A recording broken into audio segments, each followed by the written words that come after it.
This is the Extra Point Podcast from Arizona's family. Well, the NFL draft is just about upon us. The NFL offseason is underway, so let's get an expert's opinion on both. Chad Brown zooms in from Denver, Colorado. He also spends his time here in the great state of Arizona. And as a kind of NFL insider here, how are you enjoying your time right now? Are you looking at the draft more? What's going on in the offseason? How are you digesting your NFL news these days? Well, the draft is coming up. We are 8 days away, so that's always an exciting time of the year. Now, I'm in Denver most of the time, so the Broncos don't pick until the third round. It's not a whole lot of draft discussion on my radio show daily with the Broncos only having 5 picks and not drafting until the third round. They gave up so much draft capital to get Sean Payton and Russell Wilson. Now, of course, the Avs and the Nuggets are in the playoffs, so there's a lot to talk about hockey and basketball-wise, but it is a Bronco town. Somehow, without the Broncos making news, it always feels a little bit quiet in Denver. Well, is Russell Wilson going to be able to throw touchdown passes to Sean Payton and have anybody block for him? What's your just initial thought about this team next year? It's going to be interesting. Now, when Sean Payton and George Payton, the GM, went out in free agency, they got maybe the best run-blocking guard, the best run-blocking right tackle. They picked up a run-blocking tight end. Let me know if you're picking up a theme here. They picked up a fullback. So Russell Wilson is going to be this is going to be the best opportunity to see what Russell Wilson has, or if he has anything left at all. Last year, Nathaniel Hackett came in and tried to give the keys of the car completely to Russell Wilson. There wasn't a whole lot of structure to the Broncos offense.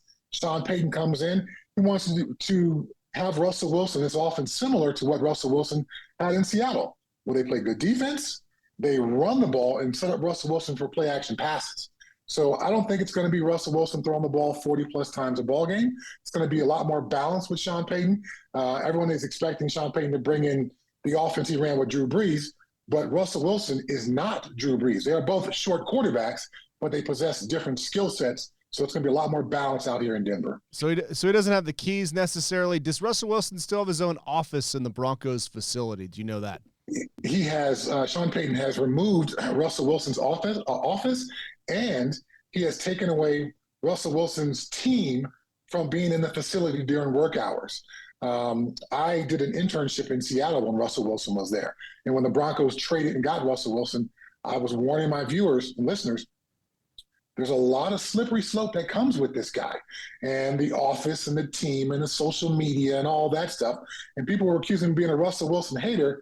And of course, all that stuff came to pop up on the public scrutiny. And with Russell Wilson not playing well, there was a lot of pushback locally here in Denver based on that. Yeah, and when a guy does that and you're winning, it's just fine. But how would that have gone over, say, in Pittsburgh when you were busy crushing quarterbacks there? Pittsburgh's no nonsense. Whether it's Bill Cowher or Mike Tomlin, they are a no nonsense organization. Even a guy as talented as Antonio Brown, Mike Tomlin managed him as best as he could. Then once the headache got too big, they even moved that guy out before he became a massive headache for other teams. That thing where players are special and have their own coach in the building, and they have their own strength and conditioning coach who's telling the coach, well, Russell had a lot of reps yesterday in practice, so could you hold back his reps today in practice? None of that would have flown in Pittsburgh. Did anybody ever count your reps in practice? Bill Cowher? They usually said there was not enough reps. Chad, you need more work.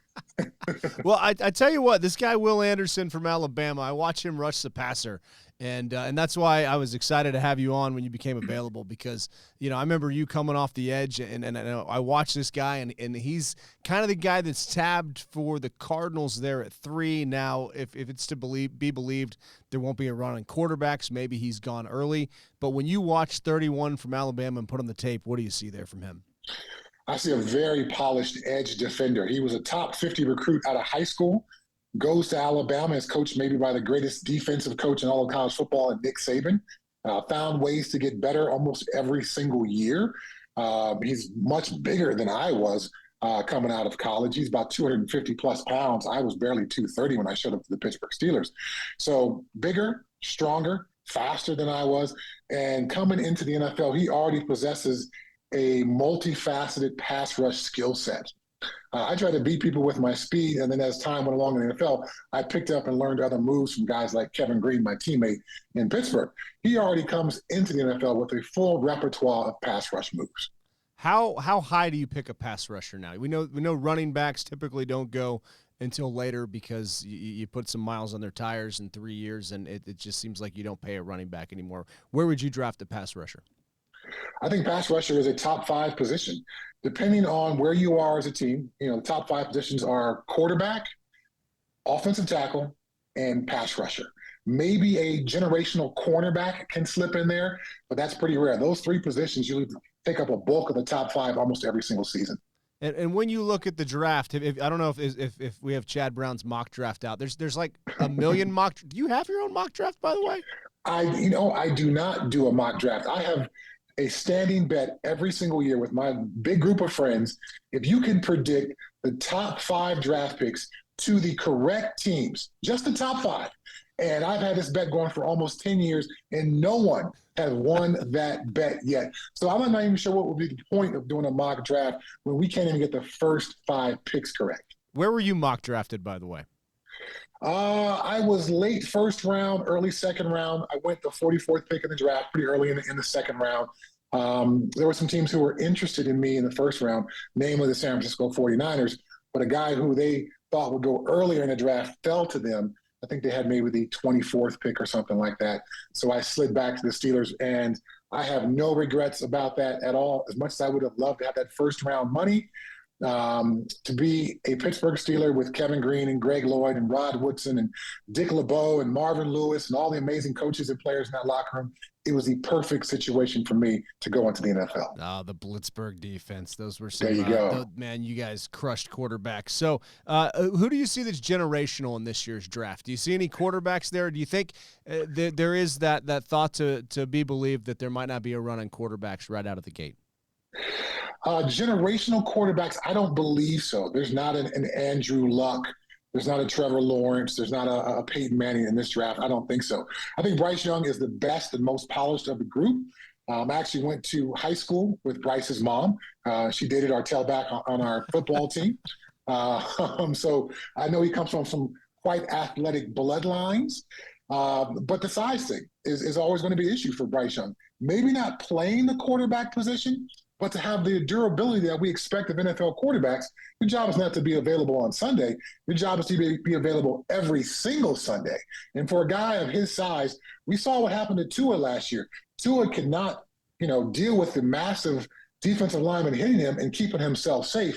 And I fear something similar for Bryce Young. Was there any stories about him meeting the guy that his mom went to high school with growing up in '94? Did you ever get to know him as a kid? He was supposed to go to my high school, John Muir High School, the Mighty Mighty Mustangs. Unfortunately, John Muir has fallen on hard times, so he went to a different school in the area. I wonder. I'm not sure if he met. Well, that boyfriend of Bryce's mom in high school was Ricky Irvins, who actually ended up playing 7 years in the NFL, was a Rose Bowl MVP for the USC Trojans, played a long time with the Washington Redskins. So although that's not Bryce's dad, his mom certainly had an eye for athletic talents. Man, what a high school. Yeah, for sure. Yes. Okay, so do you think he's the first quarterback off the board? What about the Florida kid?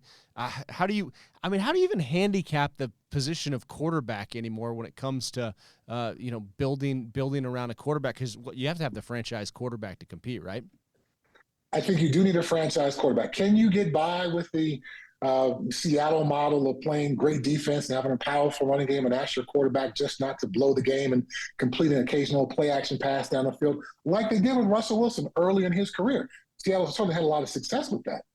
But at some point, that model gets blown up because all those defenders, they want big money. So Earl Thomas and Richard Sherman and Cam Chancellor and Michael Bennett and all those guys in Seattle, as those dollars got bigger and bigger and bigger, and as Russell Wilson got nearer to his big payday, Pete Carroll had to make a decision.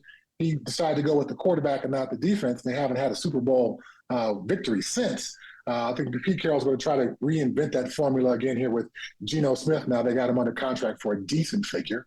But to your point, yes, I think most time, 90% of the time, maybe even 95% of the time, you are going to be best equipped to make a Super Bowl run if you have a franchise quarterback. Absolutely. When did a decent figure become $100 million?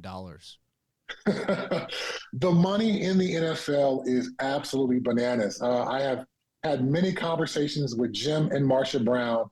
You guys had me way too early. If I was a free agent now, I could probably get a $200 million deal. I got a $24 million deal. Jalen Hurts is going to get an average of $51 million bucks a year. I got $24 million over 6 years, which was astronomical money back in my day. So yeah, these guys today, they have an opportunity not just to be wealthy, but to have generational wealth for the next 4 or 5 generations of their family. It's amazing. All right, we could put together a comeback. I'll get out there and train with you if you want. If you want to, get out on Tempe Town Lake, we'll get out rowing.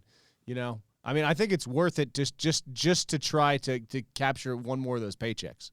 Well, my buddy Tom Brady played till he was 45. I'm 52, so you would have a lot of work in front of you to get me ready to play NFL football. All right, so back to the draft. Who is the top guy that you like? Who's kind of the guy you're following? And do you have a sleeper for us? Okay, so for the top guy, I got to go with Jalen Carter from Georgia. I know there's some off the field concerns, but there's absolutely zero question about his talent. Georgia with the back-to-back national championships, played great defense. He is a guy who plays with tremendous leverage. He can play a penetrating style, more like a Warren Sapp.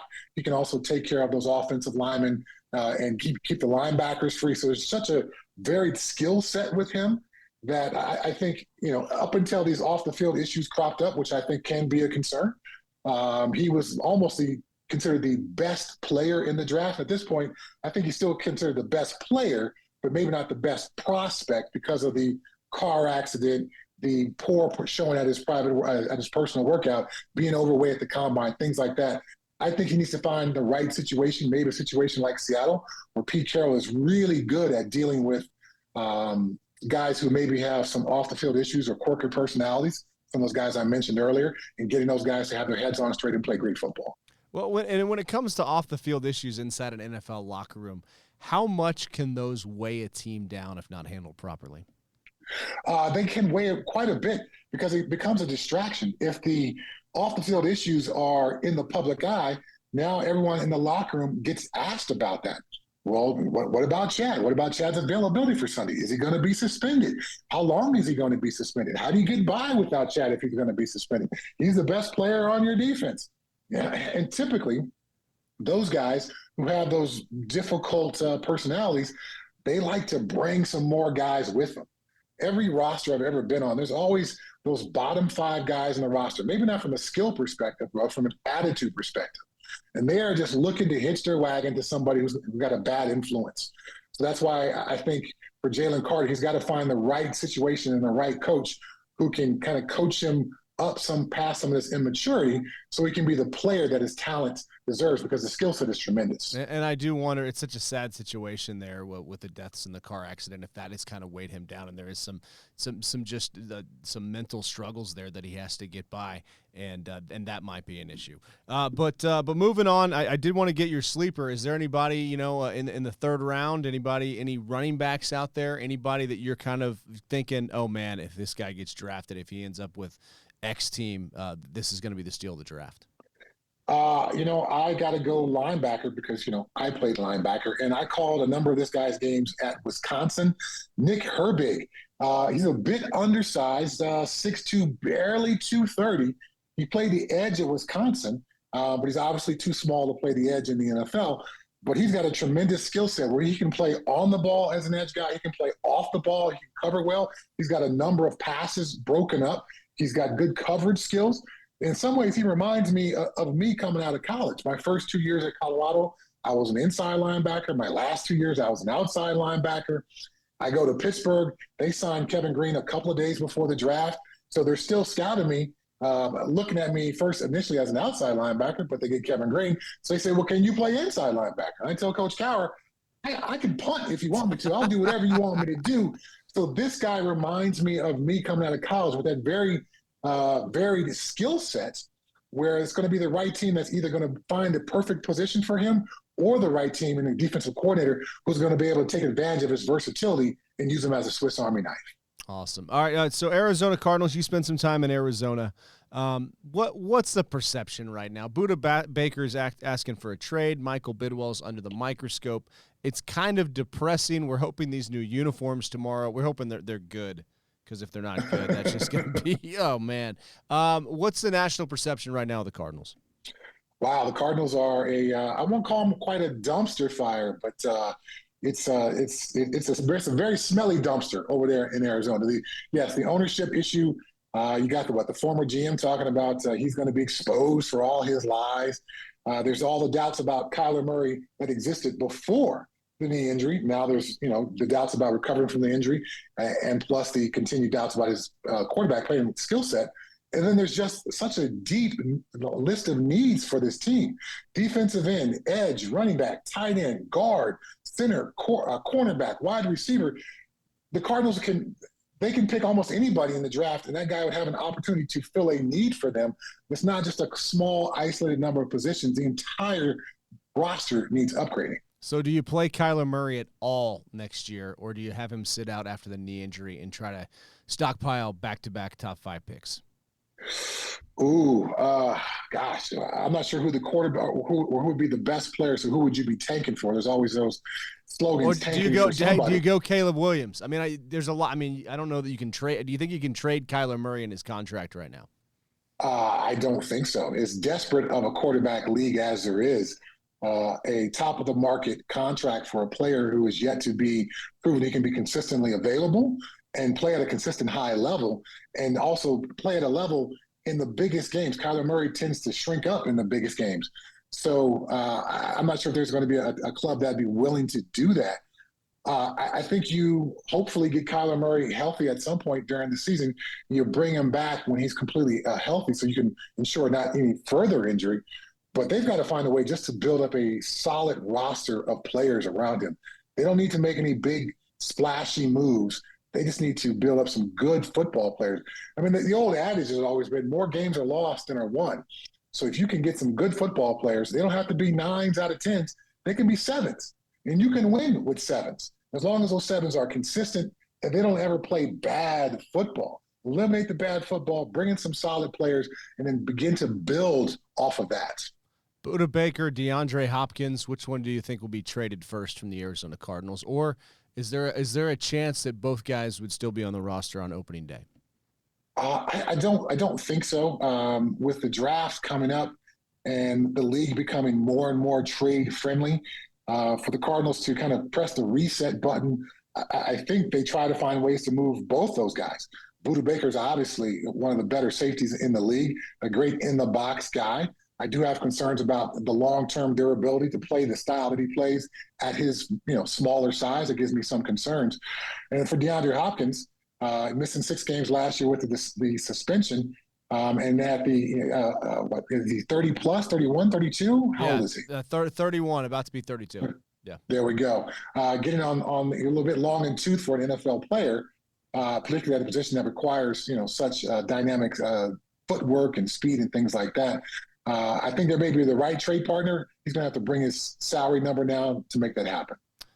Is there another trade you're watching in the NFL come draft night? What do you think is going to be the biggest story come draft night? Gosh, again, we talked earlier about the impossibility of just picking the first 5 picks in the draft. So it's almost impossible to figure out what some of these teams are going to do. But I think as NFL fans, we need to get used to trades becoming a big part of the draft weekend. Teams, I think, are just far more comfortable making moves than they ever once were. And for an aggressive general manager who's either trying to shed some high contracts so we can kind of rebuild this roster, as I talked about for Arizona, or it's a team that feels as if we are just the right veteran presence away, this may be the year where we see the most trades of all time. What was the emotions like? What were they like when you got the call? Was it tears? Was it the moment that everybody would think that the life-changing moment that you're going to the NFL? It's a combination of, oh my goodness, I can't believe this has happened. The humbleness of the moment, because at least for me, I certainly realized I did not get to that moment by myself. When you play Pop Warner football and junior high and high school football, your mom's driving you to practice, picking you up from practice. She's washing your uniform, all the time. My dad spent with me in the yard when I was playing Pop Warner football. So all the help that I got along the way, my high school football coach, all that flashes in your mind. And then I freaked out. It's like, okay, this is not amateur anymore. I'm going to be a professional football player. I'm going to the Pittsburgh Steelers, one of the most iconic franchises in all the sport. And I've mentioned some of those guys like Kevin Green and Rod Woodson and Greg Lloyd, grown men who were, trained assassins in some way. And I was just an undersized kid hoping to make the roster. So a little bit of fear with that humbleness and with that celebratory feeling as well. What was that first conversation with Bill Cowher like? Bill Cowher's, he can be so intense. He's got the Bill Cowher hand motion like he's Spock on Star Trek. He's a very, very, very close talker. He likes to get right up in your face. So I'm not even sure if I remember the words he said, but I certainly knew that there was a presence to Bill Cowher that was unmistakable. And I was going to have to figure out a way to be able to hear what he was saying when he was this close to my face. Well, hey, I know you're busy covering other sports up there in Denver. That's a gym right there. We're going to put that in the Extra Point Hall of Fame. What's the feeling on the Nuggets up there? Are we going to see Nuggets Suns? How do you feel about the Suns as well? Well, obviously the addition of KD gives them a great chance. It's going to be a great series going back and forth with the Clippers. I don't think Kawhi can put up 38 like he did in the first game every single night. So it's going to be a back and forth thing there. But I expect the Suns to win that one. And then here in Denver, the Timberwolves, I don't think have enough. Will they play better than they played in game one? The Nuggets beat them by 29 points. I expect the Timberwolves to be much better. Karl Anthony Towns was off with his shot all night. They'll bring better energy. They'll bring better shooting. But in the end, the Nuggets will win the series. Nuggets, Suns, if they go head-to-head, who do you like? Ooh, there's been some doubts about the Nuggets because of the way they kind of turned it down the last month of the season. They had the division kind of sewed up, so they turned it down. The question was, could they flip that switch back on? Well, at least for game one, they did. We'll see if they're able to do that, all series long against the Timberwolves. And then can they do it against the Suns? Because there's still some doubts about this team. We know the Joker is a great player, but is Michael Porter Jr. just kind of good, or is he actually great? Jamal Murray, can he step up? He had a great bubble playoff run 2 years ago, but we need to see him do it consistently here in this playoff run, for the Nuggets to have a chance. Are we more likely to see you at an NBA playoff game, or do you throw on the hockey jersey and go out there and try to hoist the Stanley Cup with the Avalanche? Oh, it's absolutely basketball for me. With the Avs playoff run last year, I certainly raised my hockey knowledge and my hockey appreciation. But I grew up in Southern California playing basketball. So the sport is just more natural to me than hockey. I enjoy the frantic pace of hockey. And there's lots to be said for the physicality of it as well. But the NBA, the athleticism, there's something about it that just speaks to my soul. Well, there's the comeback there in professional basketball. So maybe we'll get you back in shape there. Come on down to Arizona and we'll work on that. Hey, where can we find you online, and where can we see your next hot take here on social media? Wow. Okay. Well, I'm actually taking a social media break. So you can find me at Chad Brown 94 on Twitter. It's been a bit since I've posted it, maybe a week or so. So I'm not too long into this break. Smart man. I'll pick it up probably in a couple of weeks if the Nuggets are near the finals or the Avs are going to play in the Stanley Cup Finals. I'll be forced to do it. But I thought, you know what? Let me just get away from this for a bit here and separate and kind of reset my mind where I'm not looking at my phone every 5 minutes. That's a veteran move right there. So, hey, we appreciate your time. And next time you're in Phoenix, stop on by Arizona's Family. The seat will always be open for you to talk sports. Awesome, man. Thanks for having me on. I appreciate it. The Extra Point Podcast is a production of 3TV, CBS 5 at azfamily.com in Phoenix, Arizona.